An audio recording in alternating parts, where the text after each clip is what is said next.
বিসমিল্লাহির রহমানির রহিম। সুপ্রিয় দর্শক, আসসালামু আলাইকুম।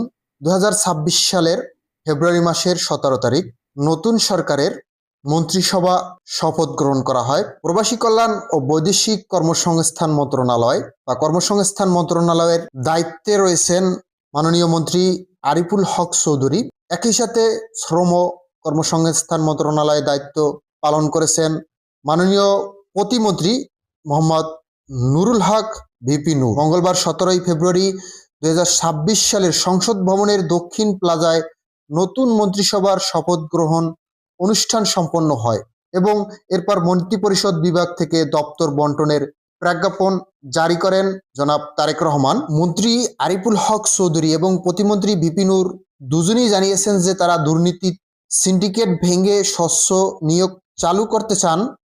অনেক রিপোর্টে বলা হয়েছে রিক্রুটিং এজেন্সির সিন্ডিকেট বন্ধ করতে পারলে অভিবাসন ব্যয় কমবে এবং সাধারণ শ্রমিকদের জন্য বাজার আবার সচল হবে। সম্প্রতি ওমান, জাপান এবং মালদ্বীপের মতো বা মালয়েশিয়া নতুন করে শ্রম বাজার সচল করার আলোচনা সফল হয়েছে বলে সংবাদে এসেছে।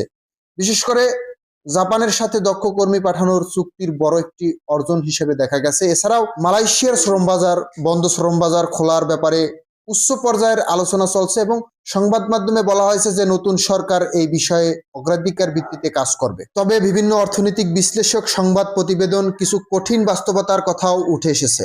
বিগত সময়ে বিদেশের মাটিতে রাজনৈতিক কর্মসূচি এবং অনিয়মের কারণে অনেক দেশ যেমন সংযুক্ত আরব আমিরাত বা ওমান ভিসা বন্ধ রেখেছিল।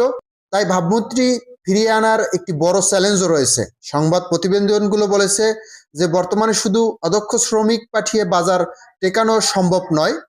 জাপান ও ইউরোপের বাজার ধরতে হলে যে মানের প্রশিক্ষণ প্রয়োজন তা নিশ্চিত করা নতুন মন্ত্রীদের জন্য একটি পরীক্ষা। 2026 সালের শুরুর দিকের কিছু রিপোর্টে বলা হয়েছে যে বিশ্বব্যাপী অর্থনৈতিক মন্দার কারণে অনেক দেশ নতুন কর্মী নিতে আগ্রহী, যা বাজার সচল করার গতিকে ধীর করে দিতে পারে।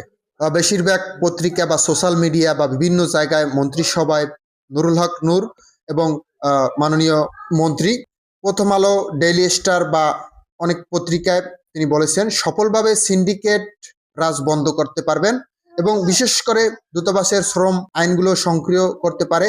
তবেই ধ্বংস হওয়া শ্রম বাজার আবার প্রাণ ফিরে পাবে। মোহাম্মদ আলামিন, ইউরোপ বিডি, প্রবাস।